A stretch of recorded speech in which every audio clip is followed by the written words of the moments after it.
बुद्धा और भिखारी। एक समय की बात है, एक बेघर इंसान था और वो खाना इकट्ठा करता था। उसने ये ध्यान दिया कि हर दिन उसका खाना गायब हो जाता है। एक दिन उसने उस चूहे को पकड़ा जो उसका खाना चुराता था। ओ तुम चूहे, मेरा खाना क्यों चुरा रहे हो? मैं एक बेघर इंसान हूँ। जाकर अमीरों का खाना चुराओ, उन्हें पता भी नहीं चलेगा। पर ये मेरे भाग्य में है कि मैं तुमसे चुराऊं। क्या? क्यों?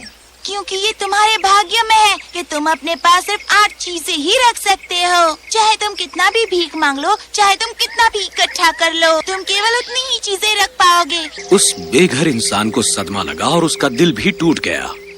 भला कौन ऐसी किस्मत पाना चाहेगा? मेरी ऐसी किस्मत क्यों है? मुझे नहीं पता, तुम्हें जाकर बुद्धा से पूछना पड़ेगा, शायद उनको पता हो। इस तरह बेघर इंसान यात्रा पर निकल पड़ता है बुद्धा को ढूंढने।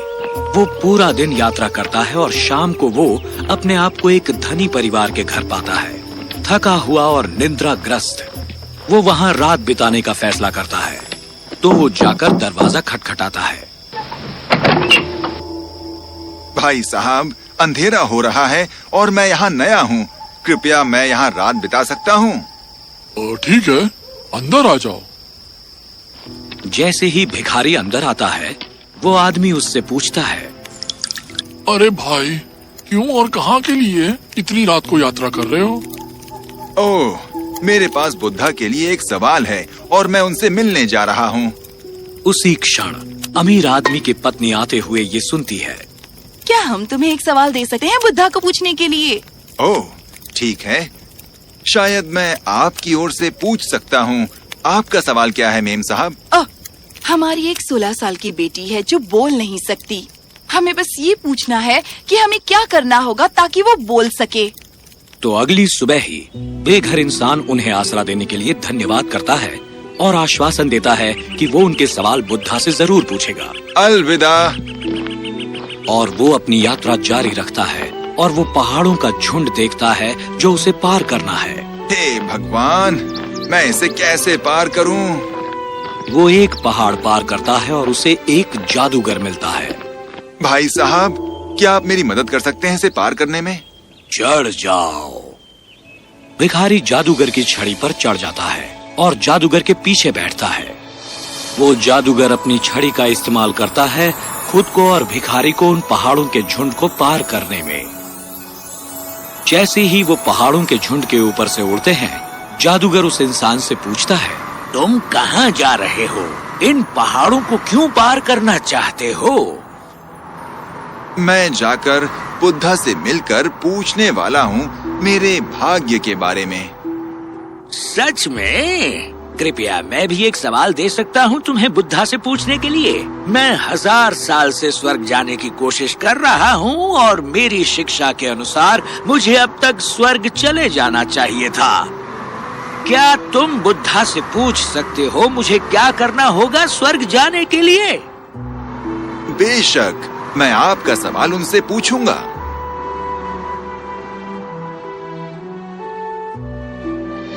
जैसे ही वो अपनी यात्रा जारी रखता है, उसे एक आखिरी रुकावट मिलती है, एक नदी जो वो पार नहीं कर सकता। अब ये क्या? मैं इस गहरी नदी को कैसे पार करूं? सौभाग्य से उसे एक बड़ा कछुआ मिलता है जो उसे नदी पार कराने का फैसला करता है। जैसे वो नदी पार कर रहे होते हैं, कछुआ उससे पूछता है, तुम कहाँ जा रहे हो? मैं बुद्धा से मिलने जा रहा हूँ और मैं उनसे एक सवाल पूछूंगा अपने भाग्य के बारे में।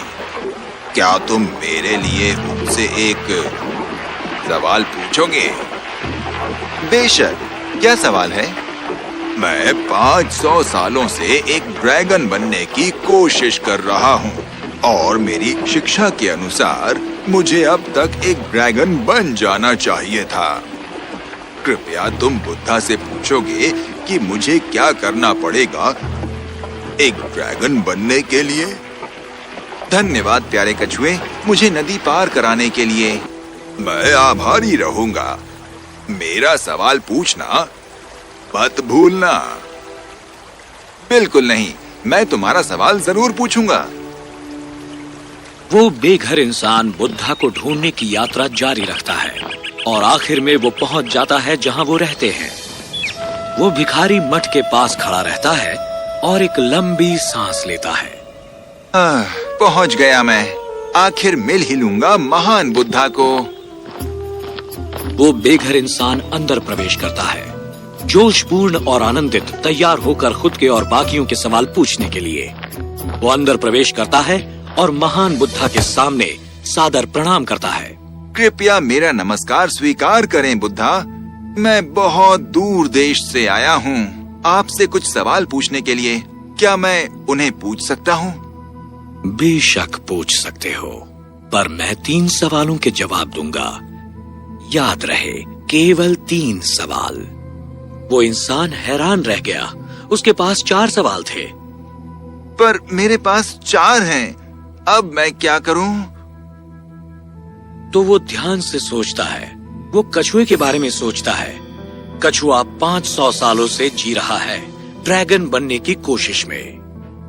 बेचारा प्राणी, जिंदगी कितनी कठिन होती होगी उस गहरी नदी में रहना। फिर वो जादूगर के बारे में सोचता है, जो 1000 सालों से जी रहा है स्वर्ग में जाने की कोशिश में। ओह, 1000 साल काफी लंबा समय है। उसे अब स्वर्ग जाना ही चाहिए। आखिर में उस लड़की के बारे में वो सोचता है, जो अपनी पूरी जिंदगी जीने वाली है बिना कुछ बोले। पूरी जिंदगी बिना बोले, ये क्रूरता है। और फिर वो अपनी ओर देखता है। मैं बस एक बेघर भिखारी हूँ। मैं वापस अपने घर जाकर भीख मांगना जारी रख सकता हूँ। मुझे इसकी आदत है। कुछ भी नहीं बदलेगा, पर उन लोगों के लिए सब कुछ बदल सकता है अगर उन्हें अपने जवाब मिले तो जैसे ही उसने दूसरों की समस्याओं की ओर देखा, अचानक उसे खुद की समस्या छोटी लगने लगी। उसे बुरा महसूस हुआ उस कछुए, जादूगर और उस लड़की के लिए, और इसलिए उसने उनके सवाल पूछने का फैसला किया। और जाहिर है बुद्धा ने जवाब दिया। कछुआ अपना ढांचा छोड़ने के लिए तैयार नहीं है। जब तक वो अपने ढांचे के आराम से बाहर नहीं आएगा, वो कभी ड्रैगन नहीं बन सकता। ओह, किसने ये सोचा होगा? वो जादूगर हमेशा अपनी छड़ी साथ रखता है, कभी उसे नीचे नहीं रखता, और ये एक आसरे की तरह है जो उसे स्वर्ग जाने से रोक रहा है। ओह, मैं उन्हें जरूर ये बताऊंगा। और उस लड़की का क्या? रही बात उस लड़की की, वो जरूर बोल पाएगी जब वो अपने हमसफर से मिलेगी। धन्यवाद ओ महान बुद्धा। बुद्धा उसकी तरफ देखकर मुस्कुराए। वो बेघर इंसान ने बुद्धा को प्रणाम किया और अपने घर की ओर वापस निकल पड़ा। उसे वो कछुआ फिर से मिला। क्या तुमने पूछा? हाँ बेशक, तुम्हें बस अपना ढांचा निकालना है और तुम एक ड्रैगन बन जाओगे। वो कछुआ अपना ढांचा निकालता है और उस ढांचे के अंदर बेशकीमती मोती थे जो गहरे समंदर में मिलते हैं, और वो उसे उस बेघर इंसान को दे देता है। इन्हें तुम रख लो।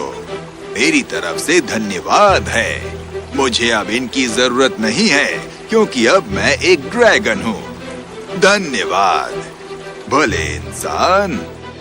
और वो उड़ जाता है। अब वो बेघर इंसान उस जादूगर से मिलता है एक पहाड़ की चोटी पर। आपको बस अपनी छड़ी नीचे रखनी होगी और आप स्वर्ग जा पाओगे। सच में? यही बुद्धा ने कहा था।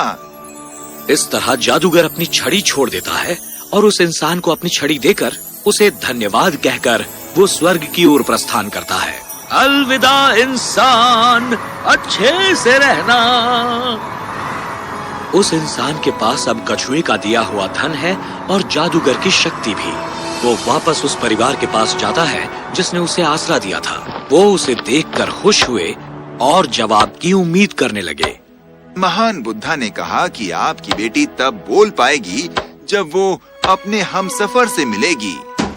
और उसी क्षण बेटी नीचे आई और वो बोली, क्या ये वही आदमी है जो पिछले हफ्ते भी यहाँ आया था? वो लड़की और उसके माता पिता हैरान थे। वो उस बेघर इंसान की ओर देखते हैं। वही उस लड़की का हमसफर था। माता पिता ने उनकी शादी तय कर दी और वो हमेशा खुशी से रहने लगे। तो याद रखना दोस्तों, इस संसार में तुम जो भी अच्छा करते हो वो वापस तुम्हारे पास ही आता है।